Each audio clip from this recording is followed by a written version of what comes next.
Bonsoir. On va commencer, si vous le voulez bien, par évidemment le drame du meurtre de Philippine qui n'en finit pas de bouleverser les Français. On va écouter Nicolas Sarkozy, qui était l'invité exceptionnel de nos deux antennes ce matin, avec Sonia Mabrouk.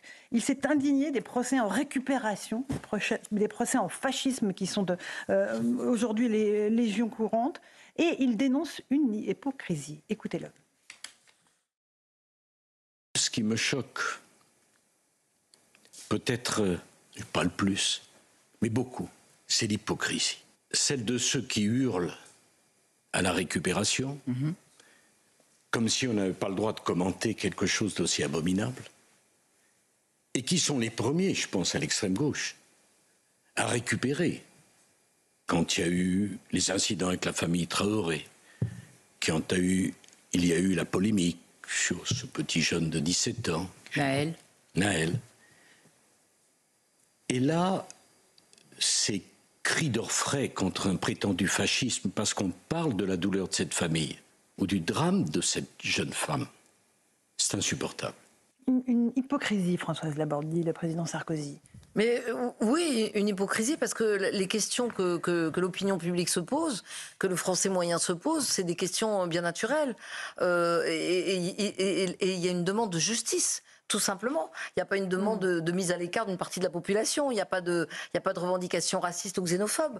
Il y a l'idée que tout viol est insupportable. Tout viol avec récidive est encore plus insupportable. Et là, c'est un viol qui se termine par un assassinat. Donc évidemment qu'on se dit, mais comment est-ce possible et pourquoi et d'où venait cet agresseur? Mais on n'aurait pas le droit de se poser certaines questions, mais en réalité. Mais on ne peut pas le dire. Parce qu'il ne faudrait rien dire. Cet agresseur, il est sous OQTF et que c'est un gros mot de poser la question de savoir pourquoi il était encore sur le territoire français. Alors que c'est bien naturel et c'est une question qu'on doit poser pour tout. Et encore une fois, je le redis, dans tous les procès, on pose la même... Dans les procès qu'il y a en cours, par exemple, à Mazan, l'époux de Gisèle... à Avignon.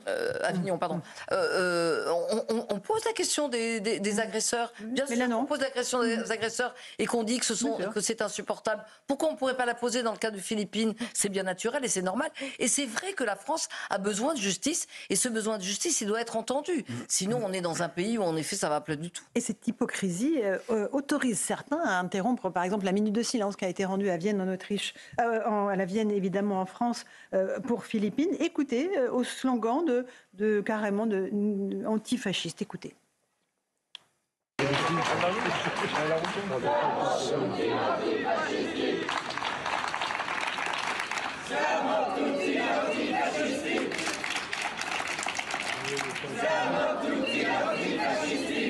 Rachel Kahn, c'est indigne en fait. C'est indigne. C'était une minute de silence pour Philippines. Non mais c'est indigne. Après, sur la forme, on dirait une secte en réalité.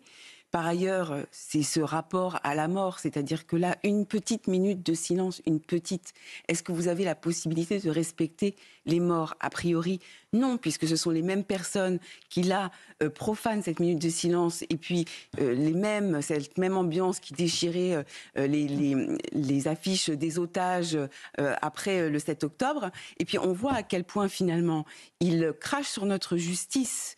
Ils ne veulent pas de l'égalité devant la loi, c'est-à-dire que quelqu'un qui fait quelque chose de mauvais, eh bien la loi le prévoit, eh bien nous sommes égaux devant la loi et égaux en droit et en devoir. Et après, le dernier point, c'est qu'on voit bien que le tribunal, maintenant, il n'est plus devant les tribunaux, mais ici, dans la rue, ou bien sur les réseaux sociaux. Oui, ou dans les médias, Joseph Massescaron. Oui, là, on touche en fait quelque chose, c'est-à-dire un certain nombre de juges et de magistrats on pensait qu'ils pouvaient aller dans l'air du temps, qu'ils pouvaient aller se laisser porter et même parfois devancer le courant de l'air du temps. Ce dont ils ne se sont absolument pas aperçus. Vous savez, c'est la phrase fameuse, la révolution dévore ses propres enfants.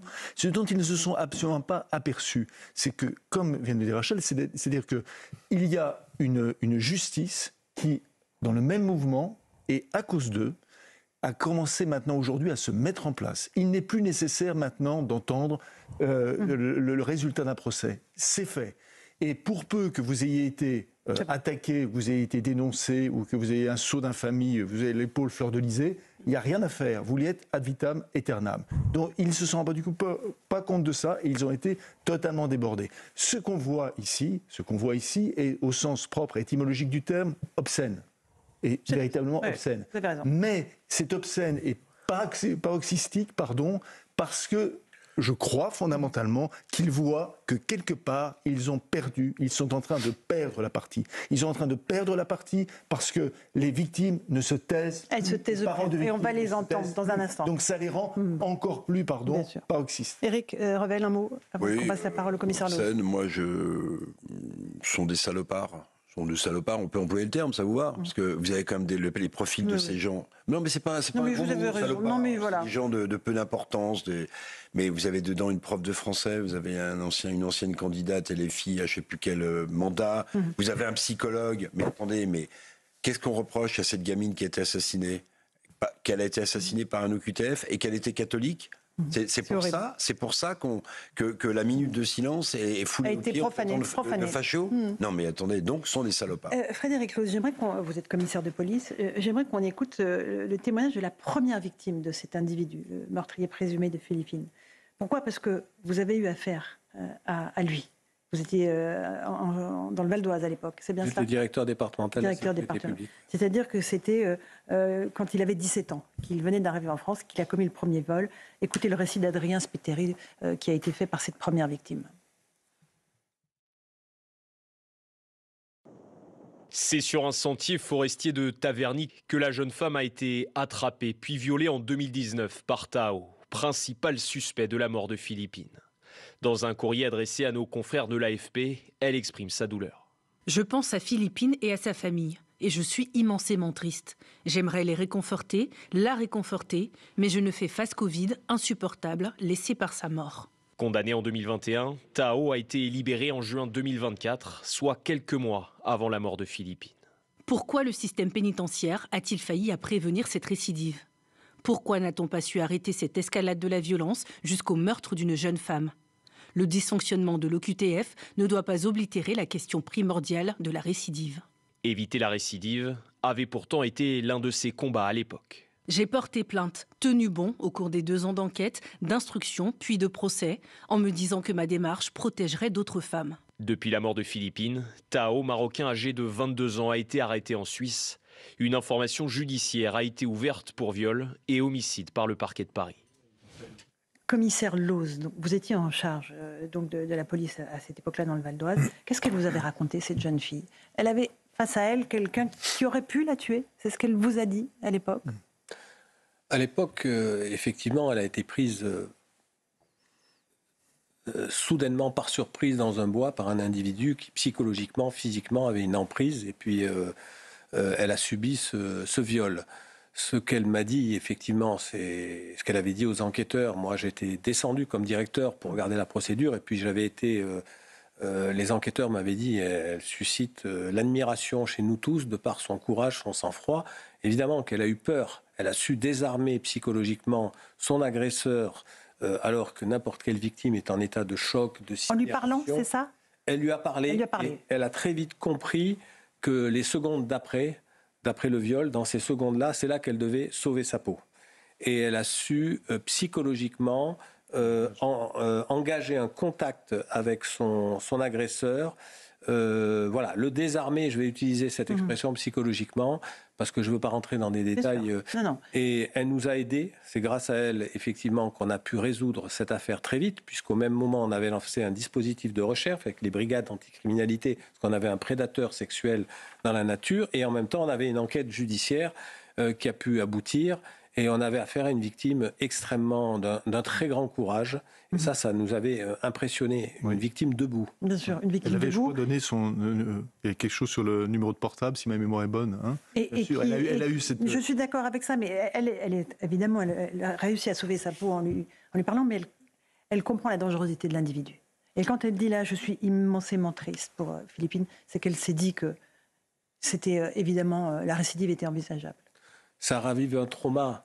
C'est terrible, parce que forcément, vous imaginez, des années après, cette jeune femme, elle s'est construite, elle a évolué, on a tous des mécanismes psychiques pour vider un peu sa poubelle psychique des horreurs qu'on a connues, alors dans son cas, et là, d'un coup, ça ravive un trauma, c'est très compliqué, et puis elle voit cette jeune fille, Philippine, 19 ans, qui a été tuée, et quand bien même elle aurait eu, ce qui a été son cas, des positions plus nuancées, même si elle allait à l'audience. Il ne faut pas oublier que, moi je me souviens très bien qu'au départ, il niait absolument. Hein. Oui. On n'a pas eu affaire à quelqu'un qui a eu une pulsion, qui a avoué, puis l'affaire est faite. Non, c'est au cours de l'instruction qu'il a reconnu les faits. Donc, évidemment, ça ravivait un trauma très fort. Et puis après, c'est sa douleur, c'est sa perception, moi, que je respecte avec sa pudeur. Ce que je peux dire, c'est qu'à l'époque, elle avait été, je le redis, d'un courage admirable, exemplaire et bluffant. Voilà. J'ai encore une question. Elle dit, et moi ça me frappe parce que je parlais tout à l'heure des droits des délinquants, des droits des victimes. Elle dit, j'ai tenu bon pendant 2 ans, j'ai tenu bon pendant la procédure, parce que c'est difficile d'être victime, c'est difficile d'être cru, c'est difficile d'affronter un procès et toutes les questions qu'on vous pose. Parce qu'on a un sentiment que ce sont les victimes qui sont mises en accusation, finalement. Et elle s'est accrochée malgré tout. Il ne faut pas oublier qu'en plus, en matière de délinquance, vous avez un chiffre noir très important. Beaucoup d'infractions, de délits, voire de crimes, ne sont pas portés à la connaissance de la police, de la gendarmerie ou de la justice. Et c'est certainement, ce chiffre-là est encore plus important en matière d'agression sexuelle et de viol. Parce que beaucoup de femmes ne veulent pas, ont honte, ont peur, les deux à la fois, ou sont sous des pressions culturelles et autres. Mais elle, dans son cas, en plus, elle avait un agresseur qui a nié. Je veux dire, c'est pas facile. Et puis elle a tenu bon, et puis elle a essayé de pas avoir une attitude radicale, déshumanisante. Et puis aujourd'hui, elle voit ce qui s'est passé. Je me mets à sa place, c'est horrible. Elle se dit que ça aurait pu être elle. Elle évidemment. Se dit que ça aurait pu être moi. Une dernière question avant la pause. Oui, parce que je trouve qu'il y a un élément qu'elle aborde, et elle dit en substance, l'OQTF a oblitéré la récidive. Et je trouve que c'est assez juste. C'est-à-dire que, je ne sais pas votre point de vue, mais l'OQTF a pris une telle place aujourd'hui, c'est-à-dire avec des gens qui défendent un OQTF, des gens qui disent mais où est-ce qu'on va l'envoyer, etc., que du coup, la notion même de récidive est passée à l'arrière-plan. Est-ce que c'est aussi votre sentiment ? Moi, je pense qu'on ne sait pas tout. On est au départ de cette affaire. Pendant 5 ans, on ne sait pas quel traitement médical a été... l'administration pénitentiaire a mis en place. Non, on ne le sait pas, ça. On va le savoir progressivement. C'est compliqué, on a affaire à un individu qu'on ne connaît pas, qui vient du Maroc à l'âge de 17 ans, qui s'est maintenu de façon irrégulière en France. Donc après, je pense que Nicolas Sarkozy l'a très bien dit, mais tout le monde devrait être d'accord, la droite à gauche. Il faut arrêter d'instrumentaliser ces affaires. On a une concentration là de dysfonctionnements graves, de dysfonctionnements lourds, anciens depuis 30 ans, qui illustrent notre impuissance publique. Tout le monde, c'est des questions de sécurité. Tout le monde devrait être d'accord pour dire on va lutter contre ces dysfonctionnements. Que ce soit l'OQTF, la récidive ou autre chose. Les problèmes sont aussi importants l'un que l'autre. Dernier mot, Rachel Kahn. Oui, c'est juste la question de la réparation. C'est-à-dire qu'une victime comme elle se répare aussi parce que cette personne-là, ce criminel, fait sa peine et ne recommence plus. Le fait de recommencer, finalement, elle doit se dire tout ça pour ça.